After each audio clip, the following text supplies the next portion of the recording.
ഈ കാണുന്നൊരു simple aquaponic സിസ്റ്റമാണ് കാണുന്നത്. നമ്മളൊരു വഴുതന, പാവൽ, കുറ്റി ബീൻസ് തുടങ്ങിയ പച്ചക്കറികളെല്ലാം നട്ട് വെച്ചിട്ടുണ്ട്. ഏകദേശം ഒരു മാസം മുന്നേ ഒരു 200ഓളം മത്സ്യക്കുഞ്ഞുങ്ങളെയാണ് ഇതിൽ നിക്ഷേപിച്ചിരിക്കുന്നത്. ഇത് ഒരു മാസത്തിന് ശേഷമുള്ള വളർച്ചയാണ് ഈ കാണുന്നത്. നല്ല രീതിയിൽ പാവലും വഴുതനയും കാര്യമൊക്കെ വളർന്നു വന്നിട്ടുണ്ട്. മത്സ്യക്കുഞ്ഞുങ്ങൾക്ക് അത്യാവശ്യം നല്ല ഒരു ഗ്രോത്തും കാര്യമൊക്കെ കിട്ടിയിട്ടുണ്ട്.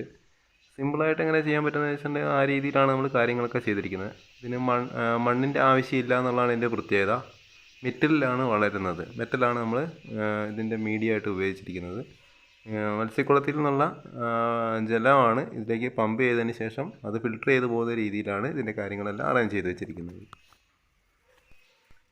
പിന്നെ ഇതിൻ്റെ വേറൊരു പ്രത്യേകത എന്താ വെച്ചാൽ നമ്മളിത് സോളാർ പാനലിൽ ഉപയോഗിച്ചാണ് ഇത് വർക്ക് ചെയ്തിരിക്കുന്നത്. അതിന് വേണ്ടിയിട്ടൊരു DC മോട്ടറും ഒരു സോളാർ പാനലും നമ്മൾ വീട്ടിൽ ഉപയോഗിച്ചുകൊണ്ടിരുന്ന ഒരു ബൈക്കിൻ്റെ ബാറ്ററിയും കൂടി ഇതിൽ ഉപയോഗിച്ചിട്ടുണ്ട്.